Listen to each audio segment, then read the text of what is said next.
Bonjour à tous, là dans cette petite vidéo je vais vous expliquer comment faire tout simplement une page web en utilisant ce framework euh, Bootstrap. Alors pour faire simple, voilà, on va pas approfondir parce que votre niveau ne le permet pas en seconde. Tout simplement aller sur cette page là. Donc vous pouvez sur Google taper www après Bootstrap et vous tombez sur cette adresse là.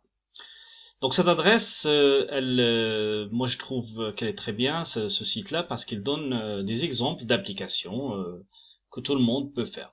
Alors c'est quoi l'intérêt, le grand intérêt de Bootstrap, c'est qu'il nous prépare des fonctions de mise en forme, ce qu'on appelle CSS, et on n'a pas vraiment à aller chercher comment ça fonctionne le code, parce que tout simplement, je veux dire que votre niveau et le temps consacré ne le permet pas. Pour ceux qui sont intéressés, moi je vous conseille quand même d'aller voir ce que c'est le CSS, la mise en forme. C'est plus, ça va être plus académique, on va dire. Pour les autres, voilà, on va utiliser directement Bootstrap. Alors Bootstrap, juste pour vous expliquer, donc c'est une bibliothèque où on a stocké des fonctions pré-préparées, c'est pas à vous de les préparer, et donc vous faites juste appel à partir de ce qu'on appelle les classes. Alors, la classe c'est quoi? La classe c'est une mise en forme, et Raw c'est on va dire c'est une fonction, c'est un ensemble de commandes qui vont permettre de mettre en forme automatiquement ce code-là. La mise en forme, ça peut être par exemple la position des objets dans la page, pourquoi lui il est là, etc. Il y a ce menu, etc. Voilà. Donc si on applique cette mise en forme à plusieurs éléments, on utilise ce qu'on appelle une classe. Donc si je veux réappliquer la même chose, je vais pas refaire le code, mais tout simplement, je vais appeler cette classe. Alors, ce qui est bien dans ce site-là, vous pouvez aller voir des exemples du code. Donc le code, donc réexplique que cette partie-là, elle ne change pas. C'est l'appel à la bibliothèque en ligne. Donc, sachant qu'il y a possibilité de mettre ça directement sur votre ordinateur, mais bon, c'est pas l'intérêt. Alors l'inconvénient d'aller consulter la bibliothèque en ligne, c'est s'il n'y a pas d'internet, bon, il n'y a pas de bibliothèque. Et l'autre intérêt d'avoir la bibliothèque en ligne, c'est que vous avez les mises en forme tout le temps sans rien faire. Alors si vous stockez les fichiers chez vous sur votre ordinateur, vous allez être obligé de mettre à jour à chaque fois. Alors donc cette partie-là, l'entête, on la touche pas jusque-là pour l'instant. Alors ce qu'on va toucher, c'est plutôt le corps, le body, ici. Et donc cette classe-là, div class row, il y a 3 colonnes. Donc là, ça c'est l'exécuté. En fait, le hello world, vous l'avez ici. Vous avez ici un texte, vous faites ce que vous voulez, après ça dépend. Et ici, colonne 1, colonne 2, colonne 3. Alors j'ai dit l'intérêt de Bootstrap aussi, c'est la responsivité, c'est-à-dire que quand on va réduire à la mise en forme, elle va pas être perdue, quoi. Elle va rester. Donc les colonnes ils vont pas être les unes à côté des autres, mais se mettent les uns en dessous des autres. C'est pas automatique, hein. Si vous faites pas avec Bootstrap, ça va pas être automatique. Alors pour l'application, donc je crée un fichier texte. Ceux qui peuvent installer Sublime ou autre, allez-y, c'est bien. Sublime, il est très très simple à utiliser. Donc après. Donc je vais prendre tout simplement ce code-là, tout le code pour l'instant. Ok. Alors je copie-coller le code. Ok. Copier-coller. Donc là je vais là. Donc je copie-coller ce code-là. Je vais voir l'exécuter chez moi. Donc là je vais juste changer parce que en anglais je vais mettre en français, c'est plus simple. Ici par exemple je vais créer je vais appeler ça ma page web. Donc ça je peux le changer, c'est le titre. C'est pas très important, mais bon, pour une bonne pratique. Ça, on n'y touche pas, d'accord? Bien. Alors ici, j'ai dit qu'il y a 3 colonnes. Donc là, je vais changer ce texte-là. Je vais l'appeler par exemple colonne 1. Après, vous allez personnaliser pour faire votre propre page. On va voir qu'on peut mettre plein de choses. Colonne 2 et colonne 3. Bien. Donc là, je vais mettre bonjour. Le monde, on est en France, on va écrire en français. Alors, cette petite paragraphe, je vais écrire si c'est ma première page en Bootstrap. Et là, je vais dire, moi, je vais choisir un thème, par exemple, les robots. Vous allez comprendre après pourquoi. Donc là, je contrôle S, et il faut enregistrer parce que sinon, vous n'allez pas voir. Alors juste pour ceux qui n'ont pas suivi, en fait, je vais sur en haut à droite, vous avez File, et on va enregistrer sous Save As. Et là, moi, je vais l'enregistrer, je sais pas, enfin, ça peu important, mais par contre, il faut repérer là où vous allez enregistrer. Donc là, je vais l'appeler index sur le bureau. Moi, je vais le mettre sur le bureau, plus simple. Je vais l'appeler index. Bon, index, attention, là, il faut qu'il y a une extension. Normalement, vous mettez ici chercher HTML. Sinon, l'extension, il faut qu'elle soit .html ou bien HTML. C'est la même chose.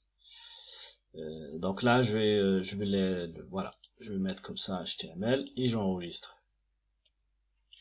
Donc après ici, enfin, je vais sur le fichier que j'ai enregistré sur le bureau. Le mieux, c'est de mettre ouvrir et après ouvrir avec Google, etc. Attention, si vous essayez d'ouvrir directement, essayez Sublime, peut-être il va l'ouvrir en code, quoi. Donc là, pour éviter ce problème, donc voilà.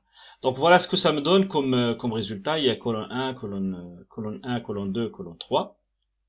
Donc maintenant, je vais pouvoir mettre ici en fait des choses, après des images. Par exemple, je vais commencer par mettre des images. Donc les images, on a dit que l'autre fois, et le mieux, c'est d'aller chercher et l'enregistrer sur l'ordinateur. C'est toujours plus simple. Alors pour mettre des images, je reviens sur cette page-là parce qu'on est toujours en Bootstrap.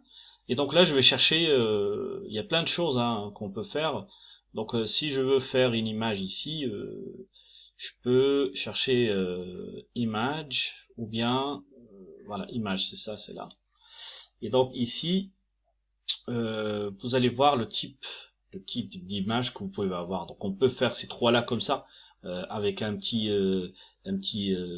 rond, un espace rond. Là, il est un peu plus pointu. Là, il est donc voilà. Donc là, toujours le même principe. Donc si je veux par exemple un rond, je vais choisir ce code-là et on va l'expliquer quand même. Donc là, je suis dans la colonne. Donc cette image, je vais la mettre au milieu. Donc je vais la mettre ici. Tac. Donc là, je vais avancer un petit peu ici pour être dans la colonne 2. Alors, ça c'est l'adresse de l'image. Ça c'est la classe. C'est-à-dire derrière cette classe, il faut voir toujours qu'il y a un code caché en CSS qui va mettre en forme automatiquement votre image. Donc là, normalement, vous allez chercher dans cette bibliothèque-là. Et après, enfin pas vous, mais l'ordinateur plutôt, il va chercher directement ce CSS, il va l'appliquer automatiquement.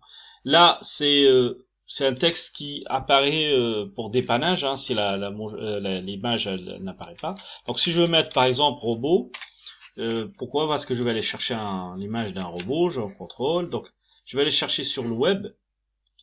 Attention à ce que l'image soit gratuite, parce que des fois, c'est pas gratuit. Donc je mets image, GIF robot. Ça, je peux le faire sur Google, je peux le faire. Voilà, tac. Donc sur Google, j'ai mis image GIF robot gratuite. J'ai trouvé celui-là.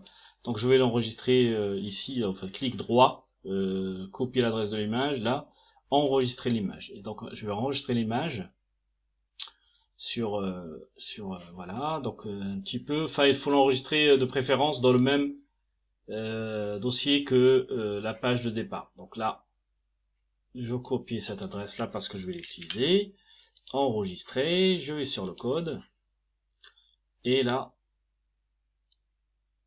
dans src, pardon, je mets adresse, j'oublie pas l'extension .gif, CTRL S, et là je vais voir le résultat, si ça fonctionne.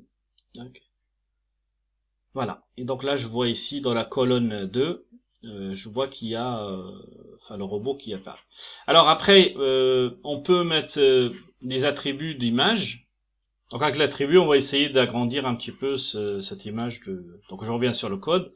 Et donc là, sur la même en fait balise image. Donc là, attention, je suis dedans. Je rajoute deux attributs, la taille, enfin la largeur et la longueur. Donc là déjà par défaut, je fais 400 341. Je vais voir ce que ça donne.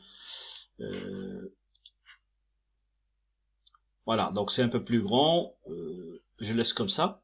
Après, bon, les images, vous avez compris le principe. Si vous voulez mettre, si je veux mettre la même image dans les trois colonnes, donc la colonne 1, donc là la colonne 3,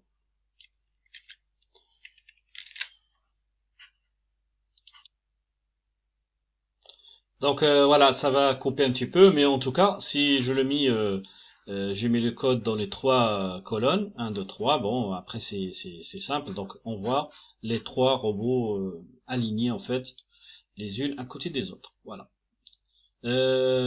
Donc après, bon, c'était pas mon objectif, donc je reviens sur la page, W3, pour voir par exemple, l'autre fois on a vu l'exemple de quoi? De tableaux. Donc là il y a je vous invite à aller voir quoi, par exemple pour mettre tout simplement ce qu'on appelle un jumbotron, c'est-à-dire la mise en forme d'un texte, voilà, comme ça par exemple. Donc tout simplement, voilà, je vais pas tout refaire, mais je prends juste cette div, je vais la copier, je vais la mettre dans mon code ici, je la mets même avant la ligne où il y a les robots. Donc en même temps, je vais profiter pour rajouter une deuxième ligne. Regarde, row, ça veut dire ligne. Vous avez deux lignes de robots maintenant. Donc il suffit de copier-coller ce code-là et le mettre là. Donc on va faire deux choses en même temps. On rajoute le jumbotron et en même temps, donc le jumbotron, donc là, je vais enlever ce code-là et je vais le mettre plutôt ici. Le copier-coller et je vais le mettre dans le jumbotron. Okay.